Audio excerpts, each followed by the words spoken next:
आज़ाद भारत की अस्थायी सरकार की घोषणा 23 अक्टूबर 1943 को सुभाष चंद्र बोस ने सिंगापुर में आज़ाद भारत की अस्थायी सरकार की घोषणा कर दी। उस सरकार को Japan, Germany, Croatia, Italy, Philippines, Thailand और बर्मा ने मान्यता दे दी। बोस इस सरकार के प्रमुख थे, उनके पास युद्ध और विदेश संबंध का प्रभार भी था। आयरलैंड के राष्ट्रपति यामोन डे वलेरा ने सुभाष बोस को बधाई का संदेश भेजा और दक्षिण पूर्व एशिया में रहने वाले भारतीय मूल के लोगों ने आगे बढ़कर पैसों और जेवरों से इस नई सरकार की मदद की। आशीष रे लिखते हैं, बर्मा के एक रईस अब्दुल हबीब साहेब ने अपनी पूरी संपत्ति बोस के अभियान को दान कर दी। 3 दिन बाद आज़ाद भारत की अस्थायी सरकार ने ब्रिटेन और अमेरिका के खिलाफ युद्ध का ऐलान कर दिया। टोक्यो में हुए पूर्व एशिया सम्मेलन में ऐलान किया गया कि ब्रिटेन से छीने गए अंडमान निकोबार के टापुओं को आज़ाद भारत की अस्थायी सरकार के नियंत्रण में दिया जा रहा है। आईएनए ने कांग्रेस के तिरंगे झंडे को अपना झंडा चुना, लेकिन उसने बीच में चरखे की जगह कुलांचे भरते हुए चीते को चुना।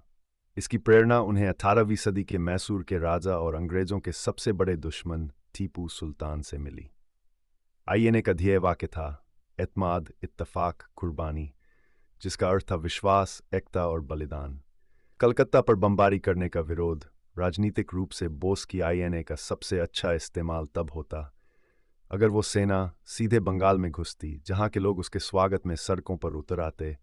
लेकिन तब तक जापान की नौसेना कमजोर पड़ चुकी थी और बर्मा पर जापान का हवाई नियंत्रण भी ढीला पड़ने लगा था।